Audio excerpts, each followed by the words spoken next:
última vez oramos uma semana pelo nomezinho que tiramos no papel, depois fizemos outras dinâmicas aí no transcorrer do culto. Agora eu quero te incentivar a orar o mês inteiro. Ore o mês inteiro pelo seu irmão. Não deixe de orar. Jó teve a sua sorte restituída em dobro quando orava pelos seus amigos. Quando a gente ora pelo próximo, Deus nos abençoa. Quando a gente ora pelo nosso irmão, Deus olha as nossas necessidades e vai prover milagre, move o sobrenatural também em nosso favor. Na oração sacerdotal de Cristo, de Jesus, Jesus fala assim, orando ao Pai, falando, Deus, Pai, que eles sejam um em mim, como eu sou um em Ti.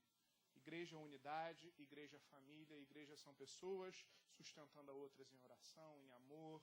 Então exerça essa prática tão maravilhosa. Amém? Amém. Sem mais delongas, eu quero te convidar a que abram as suas Bíblias no livro de Neemias, capítulo de número 1. Deus falou tanto comigo quando a Dani teve aqui uma oportunidade de pregação. Aí Deus me trouxe a memória. Neemias, capítulo de número 1, versículo de número 1. Tem Neemias na Bíblia? Neemias, cadê você? Está chegando aqui. Achei. E se você achou o livro de Neemias, eu quero te convidar a que se coloque de pé. O livro de Neemias, juntamente com o livro de Esdras, na Bíblia hebraica, formavam um único livro. Se você pegar o livro de Neemias para ler e o livro de Esdras para ler, vocês vão ver que são os mesmos fatos, o mesmo período temporal.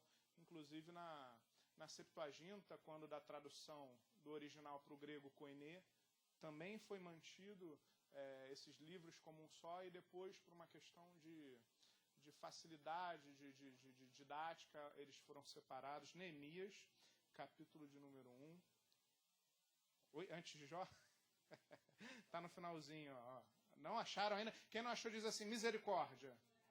Ó, Jó, Esther, Neemias, volte um pouquinho. Achar, quem não achou, fala assim, EBD, preciso da EBD, Jesus. Misericórdia. Acharam? Vamos então à leitura prefacial. Versículo 1. As palavras de Neemias, filho de Acalias, no mês de Quisleu, guarde isso, no ano 20º, estando eu na cidadela de Suzã, veio Anani, um dos meus irmãos, com alguns de Judá. Então lhes perguntei pelos judeus que escaparam e que não foram levados para o exílio e acerca de Jerusalém. Versículo 3. Disseram-me, os restantes que não foram levados para o exílio e se acham lá na província estão em grande miséria e desprezo. Os muros de Jerusalém estão derribados e as suas portas queimadas. Vamos orar, Pai amado, em nome de Jesus. Eis aqui, Senhor, uma pequena porção da Tua santa e preciosa palavra. Deus, porção essa, Senhor, que nós cremos que Deus pode curar, libertar, Deus pode despedaçar porta de bronze, pode desatar corrente. Deus, não há limites para o poder que há na Tua palavra. Senhor, clamamos que nessa noite não seja diferente. Enche esse lugar mais e mais com Teu Espírito Santo. Enche mais as nossas vidas com Teu Espírito Santo. Nós declaramos nessa noite, Senhor, precisamos mais de Ti, precisamos ouvir a Tua voz, precisamos da Tua direção. Então, Deus, fala conosco e, Senhor, me usa conforme o Teu querer. É o que te pedimos e fazemos agradecidos no nome de Jesus. Amém e amém. Pode tomar o seu assento. Meus amados, o livro do profeta Neemias é muito emblemático, porque se pararmos para analisar um pouquinho a história de Israel, e aqui em especial de Judá, após a morte do rei Salomão, passaram-se 20 reis por Judá. 20 reis que não deram ouvidos aos profetas. Porque os profetas avisavam, os profetas falavam que o povo estava sendo desobediente. E o que os reis faziam? Perseguiam e matavam os profetas. E vinha palavra em cima de palavra de juízo da parte de Deus àquele lugar. Até que a palavra de Deus se cumpre. Lá em 586 a.C., capitaneados por Nabucodonosor, o reino de Israel é invadido pela Babilônia. E tem tudo destruído. E o povo é levado ao cativeiro, ao exílio. A Babilônia, que era um povo muito dominador, era um povo muito... tinha uma característica na sua bélica, nas suas estratégias de dominação, diferente de outros povos como a Síria, a Babilônia, ela invadia um lugar, despedaçava tudo para acabar com a cultura, para acabar com tudo, levava todo o povo que foi capturado a um exílio na sua terra. Porque tirando o povo da sua terra-mãe, tirando o povo daquele lugar, ali eles conseguem dominar melhor. Ali eles matam a cultura, ali eles evitam rebelião. A Babilônia tinha por costume fazer isso, e com o povo de Deus não foi diferente. Eles foram exilados e ficaram, você sabe, 70 anos naquele cativeiro na Babilônia. E é interessante que se você for ver alguns relatos na Bíblia, você vai enxergar que durante esses 70 anos, o que a Babilônia fazia? Ela tirava o povo da sua terra natal, mas ela dava um lugar para eles habitarem, permitia que eles constituíssem as suas famílias, ou seja, vida que segue, vida que segue. E o que isso implicava para o povo? O povo foi tirado da sua terra, mas chega na Babilônia, tem um lugar para habitar, tem comida, tem trabalho. O povo começa a viver. E o povo começa a se acostumar a viver naquele lugar. Para o povo tá bom, poxa, eu tenho um lugar para morar, eu tenho comida, eu tenho um trabalho. E o povo começa a se acomodar e as pessoas, a Bíblia vai dizer que as pessoas viviam sua vida, olha, normalmente. Só que eles ainda eram cativos. Eles ainda não tinham a sua liberdade. E aqui é um grande problema nas nossas vidas. Tem determinadas circunstâncias das nossas vidas que nos aprisionam. Que, olha, você sabe que aquilo ali não é propósito de Deus na sua vida, mas está confortável. Está tranquilo. Não está doendo. Não está machucando. Poxa, eu estou aqui com a minha casinha, eu estou aqui com a minha família, eu estou tendo aqui as minhas coisas. E sabe o que você faz? Deixa para lá. Deus às vezes tem algo muito grande nas nossas vidas. Deus foi para a liberdade que Cristo nos libertou. Deus tem algo precioso para nós, mas a gente se acostume. Muitas pessoas, tem muito homem, tem muita mulher de Deus que aceita, que comunga, que permite participar de coisas do mundo, tem comunhão com o mundo, com aquilo que sabe que não agrada a Deus, porque está confortável, porque está cômodo, porque, eu sei que não é o ideal, mas até que não está ruim. Olha, somos filhos de Deus, do Criador do Universo, do Todo-Poderoso. Não podemos nos conformar com migalhas. Não podemos nos conformar com coisas que vêm na nossa mão e digam, isso daqui me serve, mas olha, se eu sair daqui, se eu voltar lá para Jerusalém, o que vai ser da minha vida? Lá está tudo derribado, o povo está em miséria, eu vou ficar aqui. E vai acontecer algo em dado momento da história. O Império Medo-Persa, sob a direção de Ciro, invade, aí invade a Babilônia, e a sorte do povo de Deus muda. Porque agora não estão mais sobre o Império da Babilônia, eles estão sobre o Império Persa. E os persas tinham um costume totalmente diferente dos babilônicos. Eles já permitiam que o povo habitasse nas suas terras, na sua terra natal. Eles não faziam essa dominação como a Babilônia fazia. E por conta disso, Ciro dá uma carta autorizando a que o povo voltasse paulatinamente a habitar a sua casa, a sua terra. Então o povo ele tem a oportunidade de retornar à sua nação, à sua casa, à sua terra, a terra prometida, a terra que Deus prometeu, que Deus concedeu ao seu povo, mas que foi destruída por conta do erro do povo. Deus entregou, a palavra vai dizer que Deus entregou o seu povo nas mãos do Império Babilônico. Deus muitas vezes permite que desgraças aconteçam na nossa vida, para que a gente acorde, para que a gente desperte, para que a gente entenda que a gente precisa de Deus, que a gente tem que ser obediente a Deus, que a gente tem que ser fiel a Deus. Deus havia dado a melhor terra, a terra prometida ao povo. Mas aí vem, depois de Salomão, 20 reis, distorcem, deturpam aquilo que Deus tinha para o povo, e aí há uma consequência. Quando não estamos em santidade, quando não somos fiéis e obedientes ao nosso Senhor, muitas vezes vem um juízo da parte de Deus para as nossas vidas. Mas aí vem aquele Império Persa, e permite o povo retornar. E aí, sob o comando de Zorobabel, o templo é restaurado. Em seguida vem Esdras para reinserir a pregação, o ensino da palavra. Mas aí chega aqui nesse tempo, Neemias olha e pergunta, tá, o templo foi restaurado, glória a Deus. Esdras voltou ao ensino, a levar o ensino da palavra naquele lugar, glória a Deus. Mas como é que está lá? E ele recebe a notícia que os muros estão derribados, tudo queimado, tudo destruído, e que o povo está lá, vive em miséria. Meus amados, você tem que entender que uma cidade, por mais que ela ainda estivesse sob a influência do Império Persa, uma cidade sem muro é uma cidade desprotegida. É uma cidade à mercê de toda sorte. Qualquer saqueador pode entrar numa cidade, fazer algo, destruir, roubar, furtar, e o ladrão ele vem para matar, roubar e destruir, como a palavra de Deus nos ensina. Uma cidade sem muros é uma cidade sem fortificação. A nossa vida sem muros é uma vida sem fortificação. E o muro da nossa vida é a sebe de Deus. O muro da nossa vida, ele é fortalecido, ele é edificado por meio da nossa santidade em Deus. Como estão os muros da sua vida? Como está a sua vida? Como está a sua cidade? Como está a sua vida? Como estão os seus muros? Porque tem muita gente dentro da igreja que os muros estão derribados.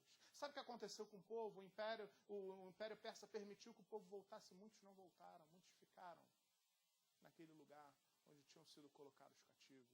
Porque falaram, eu não sei o que eu vou encontrar lá. Acomodação, medo.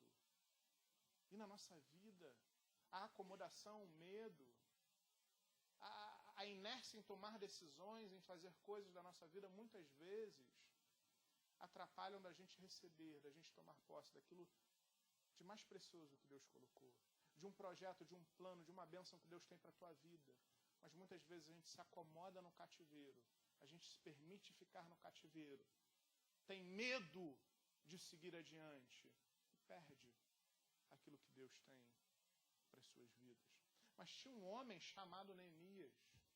E esse homem, quando ele descobre pelo seu irmão a situação da cidade, em especial dos muros, e de como estava a cidade, olha o que a palavra vai dizer, retornemos, no versículo de número 2. Veio Anani, um dos meus irmãos, com alguns de Judá, então lhes perguntei pelos judeus que escaparam, que não foram levados para o exílio, e acerca de Jerusalém. Disseram-me, os restantes que não foram levados para o exílio e se acham lá na província, estão em grande miséria e desprezo. Os muros de Jerusalém estão derribados e as suas portas queimadas. Versículo 4. Tendo eu ouvido estas palavras, assentei-me e chorei, e lamentei por alguns dias, e estive jejuando e orando perante o Deus dos céus. Neemias, quando descobre que os muros de Jerusalém estão derribados e que a cidade está em ruínas, que as pessoas estão em miséria, olha que lindo. Ele, ouvindo essas palavras, chorei e lamentei ali por alguns dias. Ele sente a dor do povo. Ele sente a dor dos seus irmãos. Acabamos de falar em nos compadecer pelo nosso irmão, em orar pelo nosso irmão. Neemias tinha tudo para pouco se importar com o que Jerusalém estivesse passando. Sabe por quê? Neemias era copeiro do rei.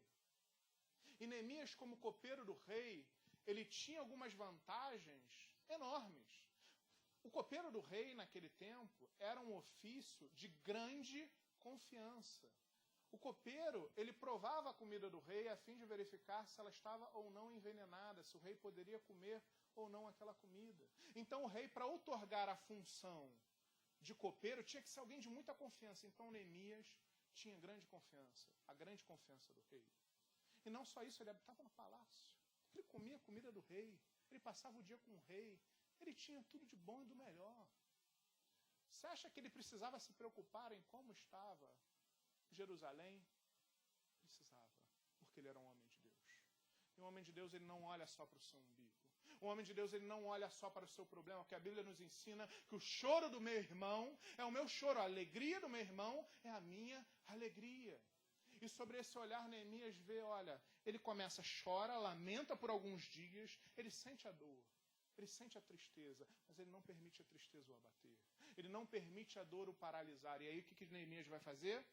estive jejuando e orando perante o Senhor dos exércitos, o Senhor dos céus, Deus dos céus.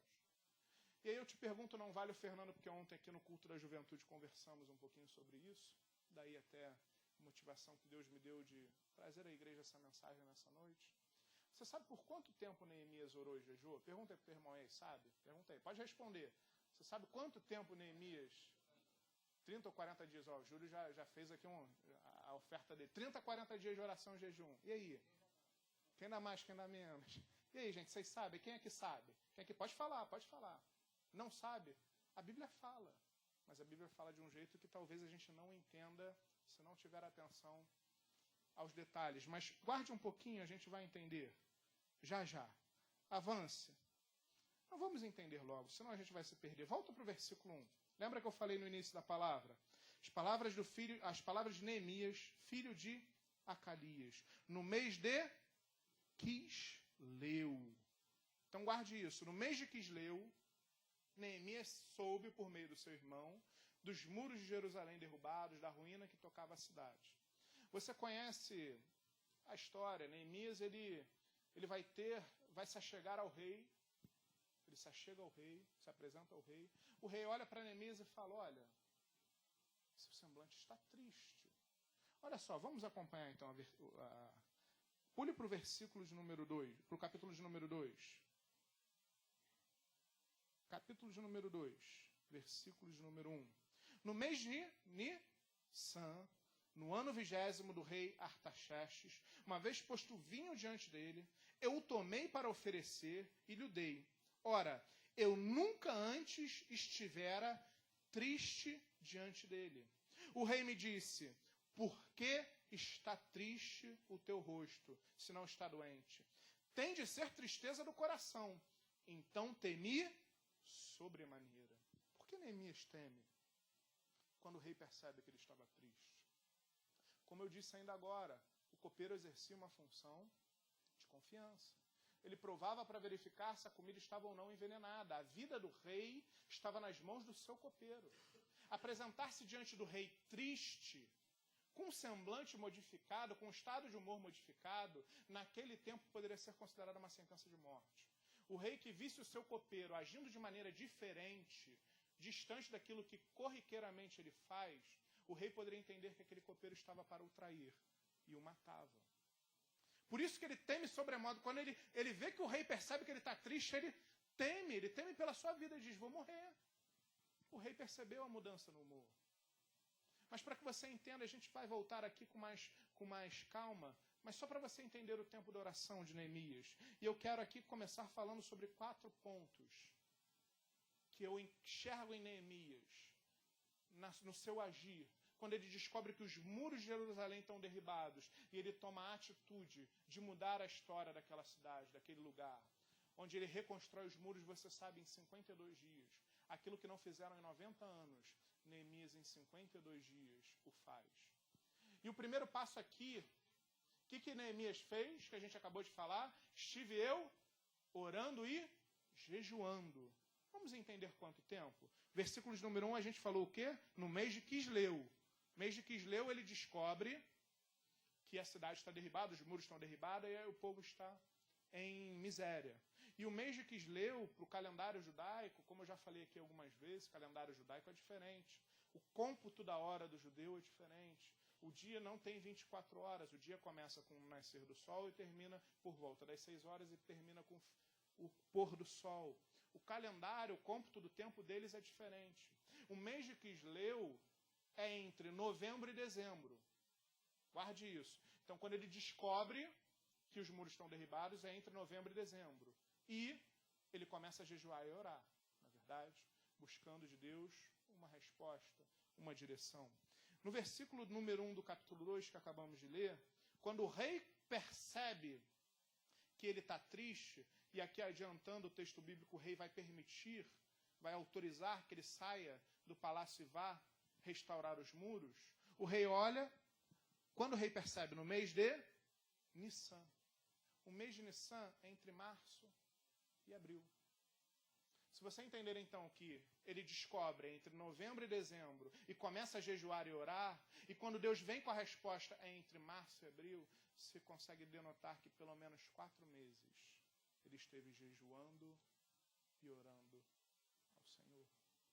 Primeira lição que eu tiro da vida de Neemias é o jejum e a oração incessante, constante. Você imagina orar 4 meses? Você imagina você saber que os teus irmãos estão em miséria, que a cidade está derribada, que o lugar que Deus te deu está queimado, com as portas queimadas, com os muros derribados. Imagina o ímpeto no coração dele, eu quero fazer algo. E Neemias talvez pudesse usar da sua influência com o rei para assim fazer.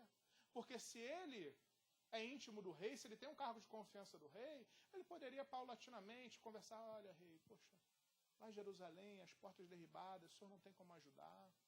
Talvez, num olhar humano, conjecturo eu, talvez se eu fosse Neemias, na minha racionalidade humana, e não com olhos espirituais, eu estaria olhando para o rei, esperando, pô, dá uma ajuda aí, os muros estão lá, será que você não consegue, como rei, me permitir que a gente consiga madeira, enfim. Mas não, Neemias jejua e ora, e aguarda, e olha o que vai acontecer. Versículo 3, e lhe respondi, viva o rei para sempre. Como não me estaria triste o rosto se a cidade onde estão os sepulcros dos meus pais está assolada e tem as portas consumidas pelo fogo? Disse-me o rei, que me pedes agora? Então orei ao Deus dos céus. Para aqui. Então, Neemias ele tem uma oração incessante. Neemias começa a orar, Neemias começa a clamar. Neemias começa a jejuar e orar buscando em Deus que aquela sorte da cidade, que o cenário mude. Em dado momento, o rei percebe a sua tristeza e fala assim para ele, olha que lindo, ele responde, viva o rei, versículo 4. Disse-me o rei, que me pedes agora? O que o rei está fazendo? Você está triste? Você está chateado? Então tá bom. Mais ou menos, o que eu posso fazer para te ajudar? O que você quer? Como eu posso te ajudar, então, no teu problema? Um rei se prontificar a ajudar um súdito. Um rei oferecer, dizer o que você quer. O rei que normalmente tem os seus desejos atendidos, as suas vontades. O rei olha para o seu copeiro, se compadece e diz, então, o que eu posso fazer? Olha o mover sobrenatural de Deus nessa história, nesse momento. Mas sabe o que é mais lindo? Sabe o que eu amo em Neemias? Aqui é o segundo passo de Neemias. O primeiro passo é o jejum e oração constante, com fé. O segundo passo, olha que lindo. O rei então disse-me o rei, que me pedes agora? Então, orei ao Deus dos céus. Ele tinha a oportunidade de fazer o que ele quiser, o rei pediu. Mas a atitude dele, antes de falar com o rei, antes de pedir ao rei, foi orar. Orar a Deus. A oportunidade está ali, na cara dele. Tudo parece ser o mover de Deus. Tudo parece ser o mover de Deus. Mas ele é prudente de orar a Deus antes de dar a resposta ao rei.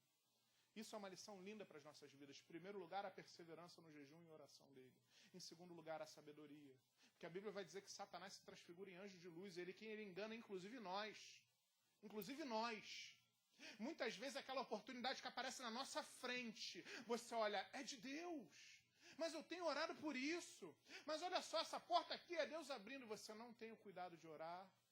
Você se deixa levar pela aparência, entra pela porta. E era Satanás te enganando.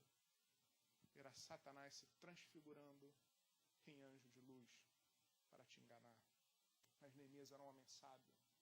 Neemias era um homem prudente. Ele vê tudo. Tudo é Deus. Não é possível. O rei está me perguntando. Era para eu estar morto, eu não estou morto. Agora o rei se preocupa me perguntando o que eu quero.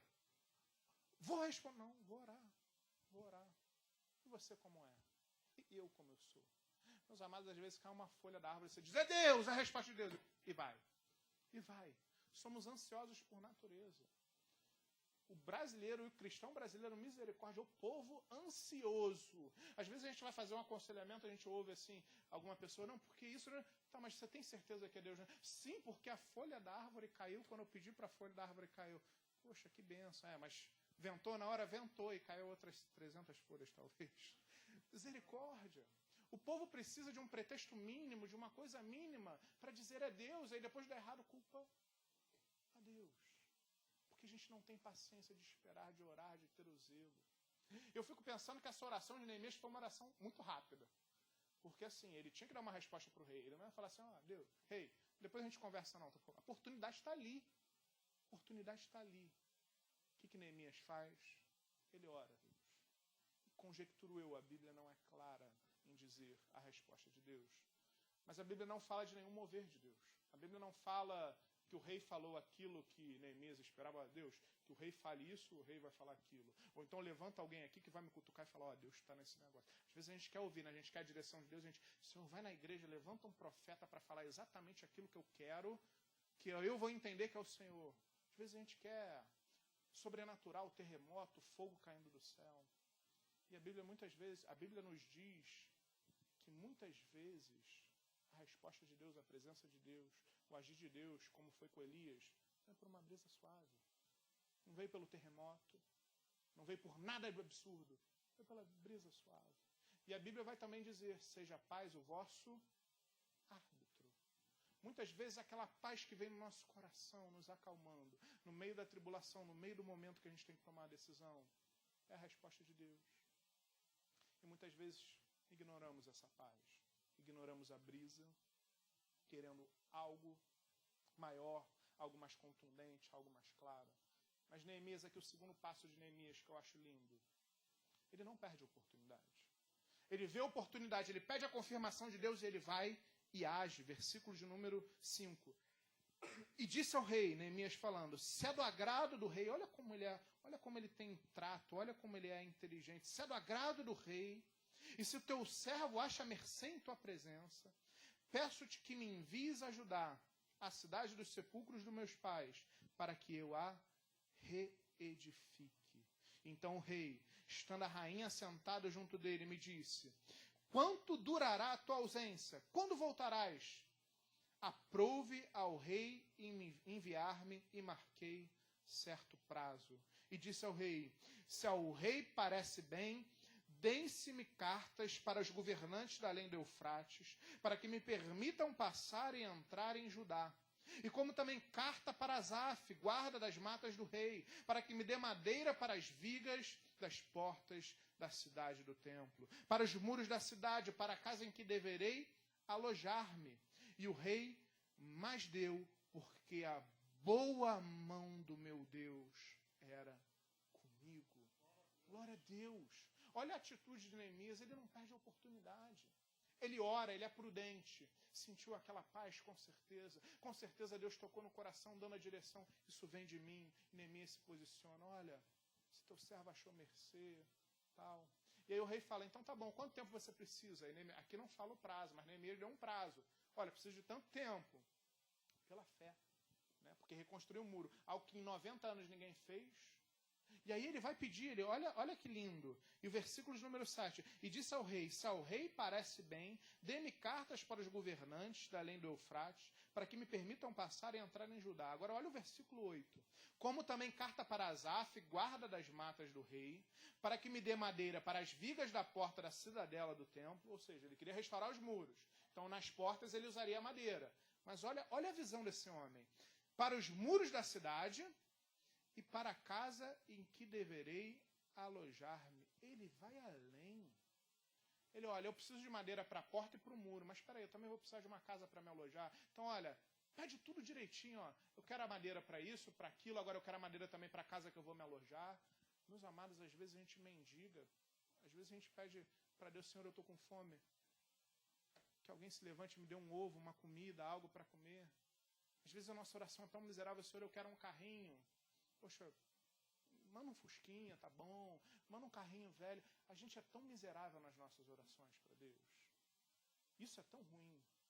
Isso é tão ruim. Preguei 1 ou 2 semanas atrás sobre exatamente isso. Foi o segundo culto do ano, se eu não me engano, as prioridades invertidas.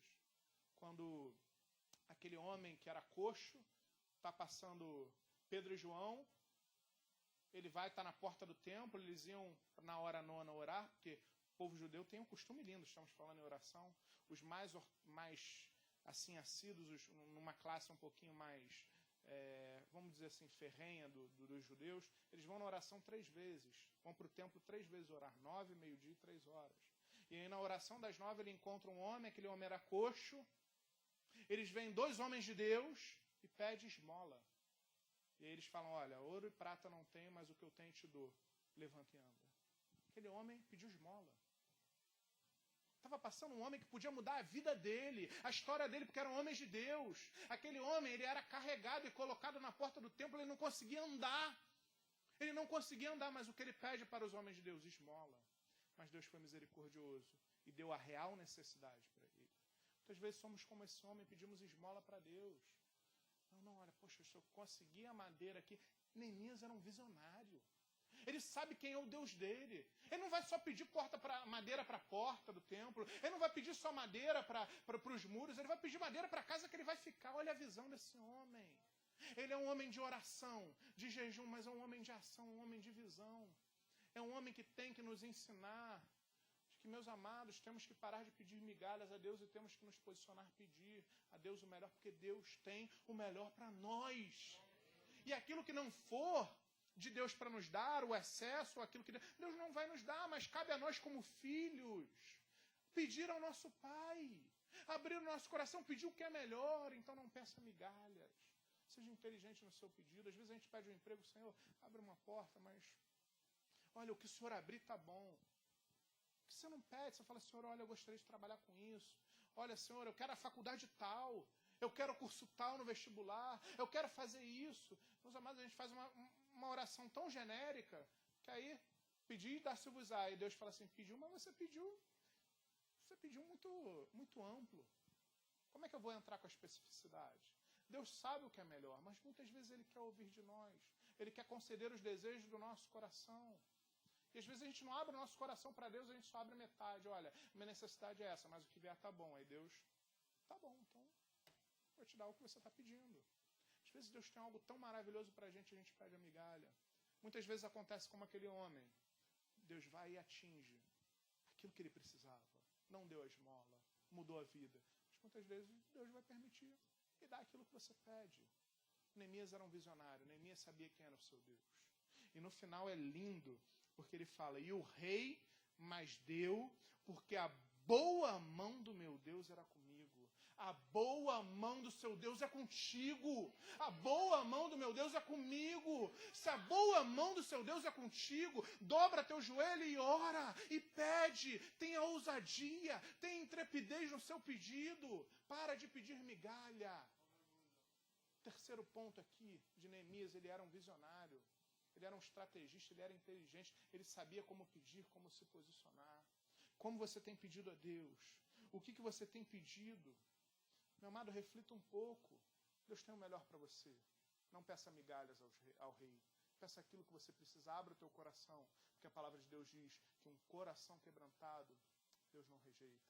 Presente um coração quebrantado, com tudo aquilo que te aflige, com aquilo que você precisa. E veja aquilo que Deus vai fazer na sua vida. Mas não faça petições genéricas. Deus, olha... Tem gente que ora assim, Senhor, abençoa minha saúde, minha casa, minha vida, minha família, em nome de Jesus, amém. Abençoa, tá bom, Deus abençoa. Se você acordou hoje, Deus te abençoa com mais um dia de vida.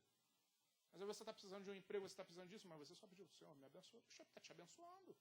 Deus está abençoando tua família.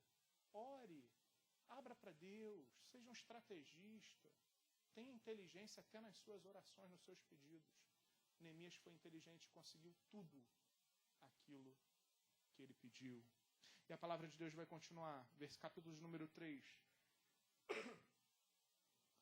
Então, se dispôs Eliasibe, o sumo sacerdote, com os sacerdotes, seus irmãos, e reedificaram a porta das ovelhas. Consagraram-na, assentaram-lhe as portas e continuaram a reconstrução até a torre dos 100 e a torre de Hanael. Volte comigo para o versículo de número 11. Me adiantei um pouquinho. Versículo de número 11 do capítulo 2. Cheguei a Jerusalém, onde estive 3 dias. Então à noite me levei, e uns poucos homens comigo. Não declarei a ninguém o que Deus me pusera no coração para eu fazer em Jerusalém. Não havia comigo animal algum, senão o que eu montava. De noite saí pela porta do vale, para o lado da fonte do dragão e para a porta do monturo, e contemplei os muros de Jerusalém que estavam assolados, cujas portas tinham sido consumadas pelo fogo. Passei a porta da fonte ao açude do rei, mas não havia lugar por onde passasse animal que eu montava. Subi à noite pelo ribeiro e contemplei ainda os muros. Voltei, entrei pela porta do vale e tornei para casa. Não sabia onde os magistrados, onde eu fora, nem o que fazia, pois até aqui não havia eu declarado coisa alguma, nem aos judeus, nem aos sacerdotes, nem aos nobres, nem aos magistrados, nem aos mais que faziam a obra. Então lhes disse: estás vendo a miséria que estamos, Jerusalém assolada, e as suas portas queimadas? Vinde, pois, reedifiquemos os muros de Jerusalém e deixemos de ser opróbio. E lhes declarei como a boa mão do meu Deus estivera comigo, e também as palavras do rei me falaram. Então disseram: dispamo-nos e edifiquemos, e fortaleceram as mãos para a boa obra. E o capítulo 3 vai dizer que os sacerdotes, que aqueles que trabalhavam com os perfumes, que a família sacerdotal, que pessoas desde da classe maior, os sacerdotes, ourives, perfumeiros, dos trabalhadores, daqueles que não tinham ofício. O capítulo 3, depois de ler em casa, porque não temos tempo aqui, vai dizer todas as pessoas que se envolveram no trabalho da reconstrução do muros.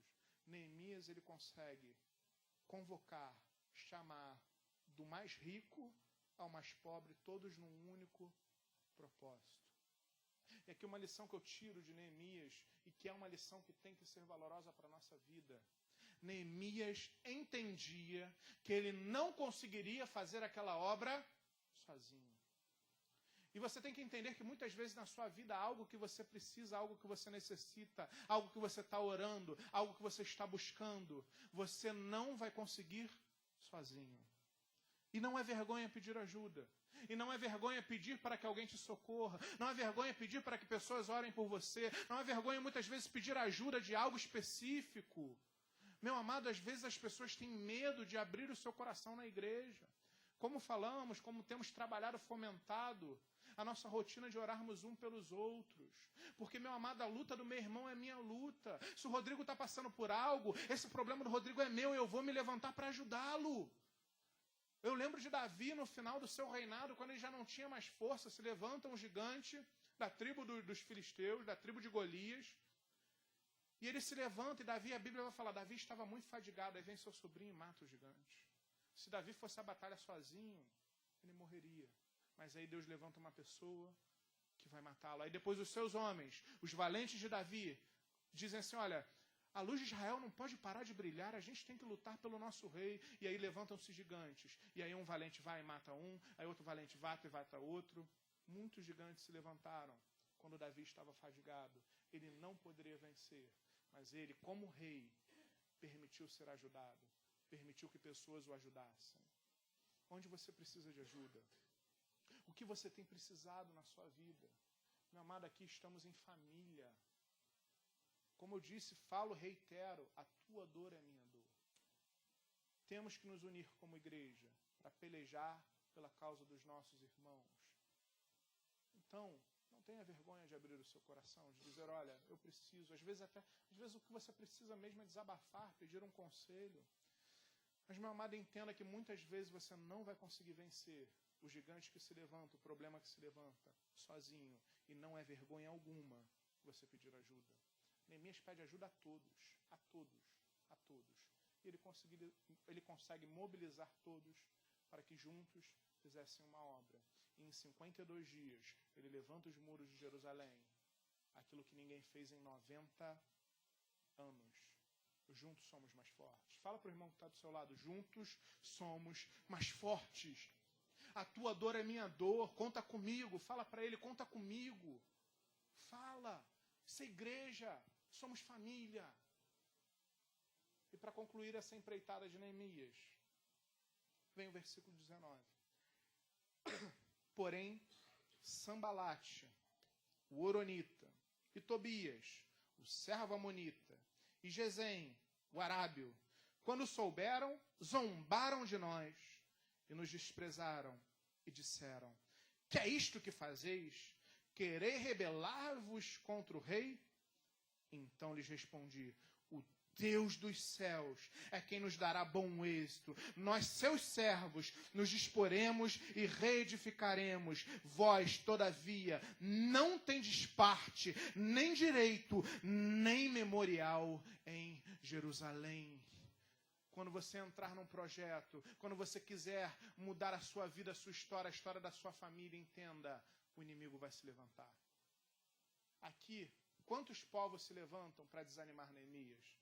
E eles usam uma estratégia suja, torpe, porque eles falam diante do povo, olha, vocês estão querendo se rebelar contra o rei? Se rebelar contra o rei era sentença de morte. Então imagina o povo, peraí, vem um cara que é o copeiro do rei dizendo que o rei autorizou, agora vem um povo e fala assim, um monte de gente falando no teu ouvido, ó, está se rebelando contra o rei, está se rebelando contra o rei. Neemias era um homem, vários povos no ouvido do povo. Mas Neemias se posiciona e ele fala, o Deus dos céus é quem nos dará bom êxito na sua vida. O Deus dos céus é que te dará bom êxito. Receba essa palavra para a tua vida. Não deixe pessoas se levantarem para te desanimar. Não deixem pessoas se levantar para dizer o contrário. Se você está num projeto de Deus, se você tem certeza que as decisões que você tem tomado na tua vida estão sob a direção, sobre o respaldo de Deus, não permita que o inimigo levante vidas para te paralisar, para te desanimar. Muitas vezes ele vai tocar na sua ferida, naquela dor que você tem mais, naquela fraqueza que você tem mais, naquele medo que você mais tem.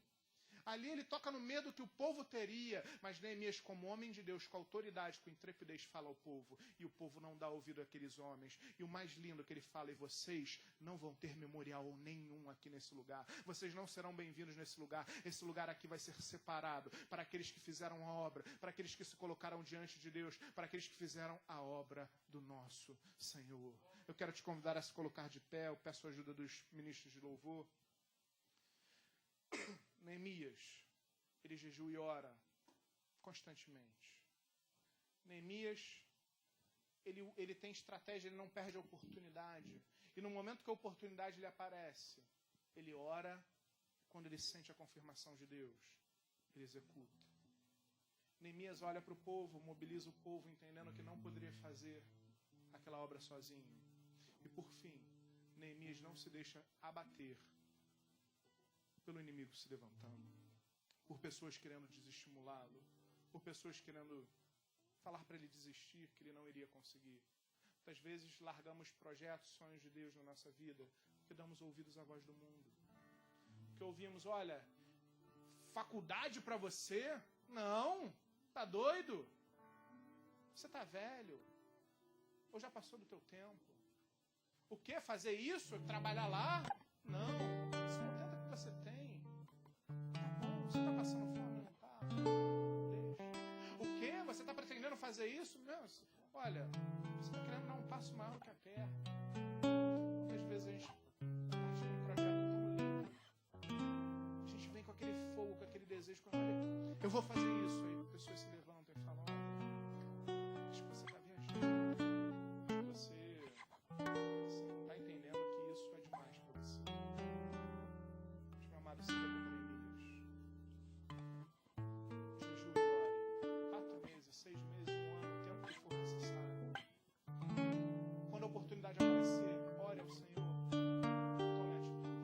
seja inteligente na tomada da tua atitude. Se precisar de ajuda, peça ajuda. Quando alguém vier tentar te desanimar, você vira para essa pessoa e fala, o meu Deus me dará êxito nessa empreitada.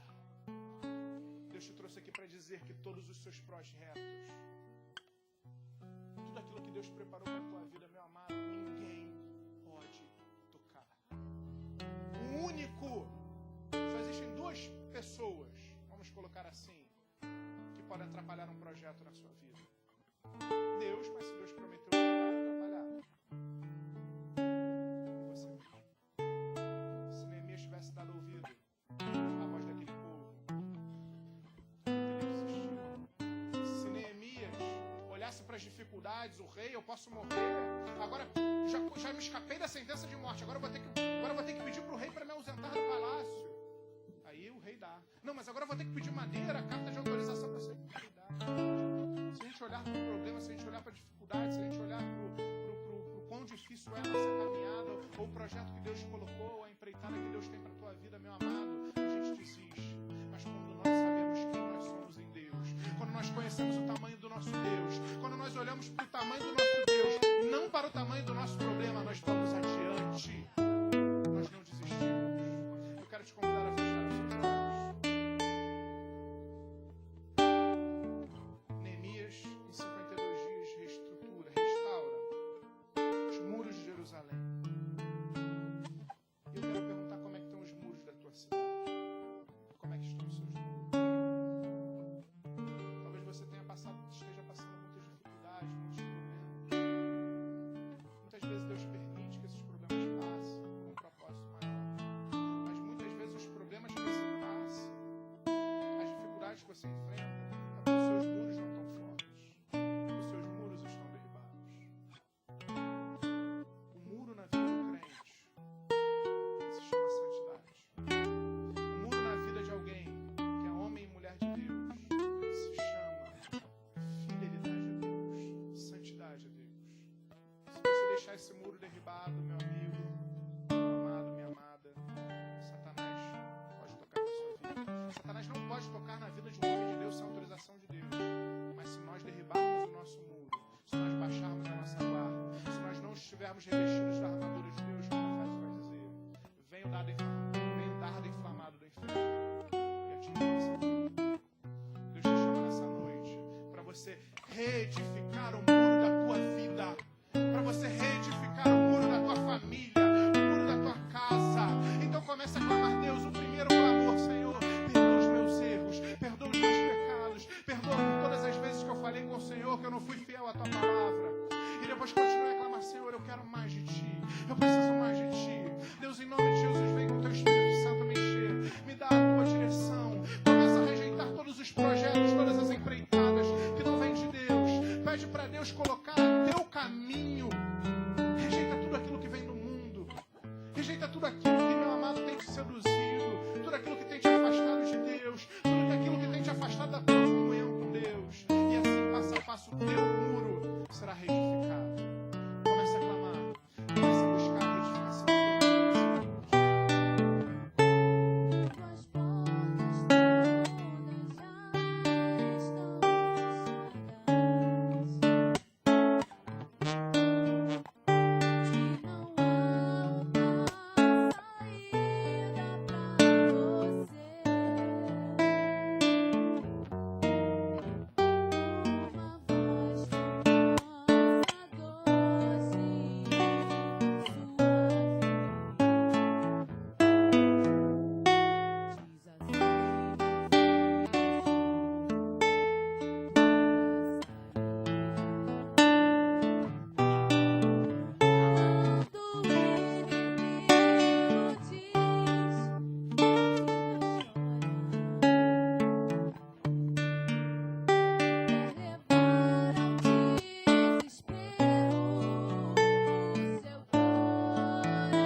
a edificar o muro que há nas nossas vidas, nas nossas casas. Queremos viver em santidade, queremos viver em comunhão contigo, queremos viver sob a direção da tua palavra. Deus, nós rejeitamos tudo que vem do mundo, nós rejeitamos, Deus, toda a falácia do inferno, toda a voz que não vem de ti. Deus, cai por terra agora em nome de Jesus. Deus, nós queremos ser como Neemias, pacientes e perseverantes na oração, inteligentes no nosso pedido a ti. Nós queremos orar melhor, queremos ter mais intimidade, queremos ter essa intimidade contigo. De Deus, não só pedir a porta para o templo, a porta para a madeira para a porta, a madeira para os muros. Queremos pedir a madeira para a minha casa. Eu quero pedir mais. Eu sei em quem eu tenho crido. Eu sei que tu tens muito mais, muito além daquilo que pedimos ou pensamos. Então, Deus, em nome de Jesus, em primeiro lugar nessa noite, fortalece os nossos muros. Em segundo lugar, vem, Deus, sobre o encontro de cada necessidade nossa, de cada dor, de cada luta, de cada desespero.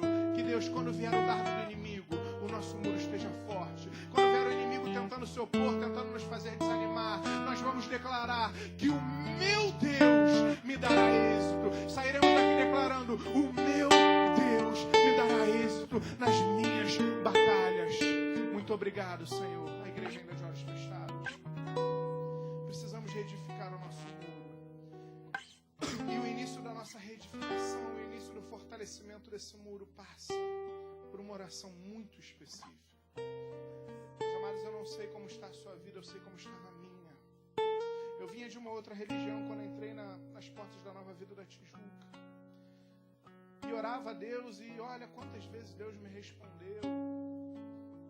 E eu professava uma outra fé, era católico e orava, ia na missa e Deus muitas vezes me abençoou. Mas quando eu entrei por as portas daquela igreja, eu tive uma experiência, um encontro que eu nunca havia tido antes. Eu entendi que Deus tem muito mais, que Deus quer nos ter intimidade conosco, que Deus fala, que Deus move o sobrenatural. Isso é refortalecer o muro. A palavra de Deus vai nos afirmar que se a nossa boca confessar Jesus como nosso Senhor e se crermos que Ele ressuscitou dentre os mortos, seremos salvos. Mateus capítulo 10, versículo 32, a palavra de Deus vai dizer: portanto, qualquer que me confessar diante dos homens, eu o confessarei diante do meu Pai que está no céu. Se você ainda não entregou a sua vida a Jesus, entenda, o fortalecimento, a edificação do teu muro começa aí. E se você já entregou a tua vida a Jesus, entende que você foi fraquejando, que as mazelas, as dores, os problemas da vida foram atingindo esse muro, mas as suas forças foram ceifadas e você não conseguiu fortalecer o muro e o muro foi derribado como foi em Jerusalém. Mas você entende que Deus nessa noite te chama para fortalecer esse muro, para levantar esse muro mais forte ainda. Eu quero te fazer um convite nessa noite. Se você deseja entregar a sua vida a Jesus, a igreja está de olhos fechados.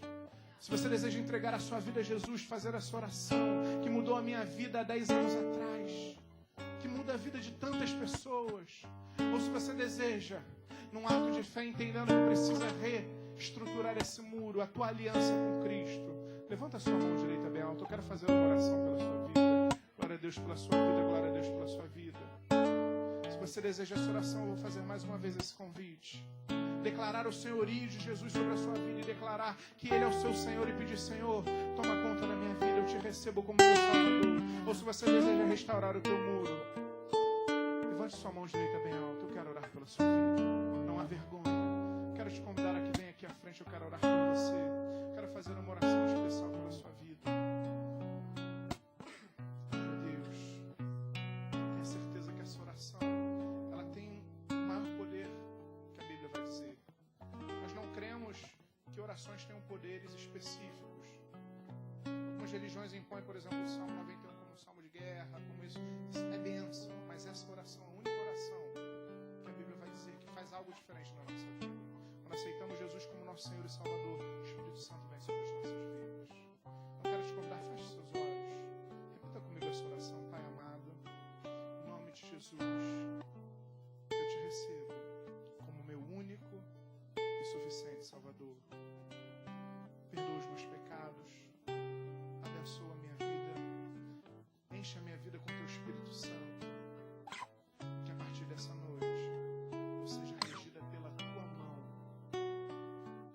meu nome no livro da vida, para que nunca mais dele eu saia. Em nome de Jesus. Amém. Pai amado, em nome de Jesus, toca na vida dos teus filhos nessa hora. Vem com teu Espírito Santo agora enchendo. Vem, Deus, com a tua presença começando a encher a sua vida. Que eles possam sentir agora a sua presença, enchendo a sua vida, o seu corpo. Deus, eu quero pedir além, vai tocando na família de cada um dos meus irmãos. Deus, vai fazendo a tua obra, vai movendo o teu sobrenatural em favor dessas vidas, Paizinho. As abençoa. E o que te pedimos, fazemos agradecidos no nome de Jesus. E se você quer nisso, dê um amém. Glória a Deus, uma salva de palmas para o Senhor. Amém.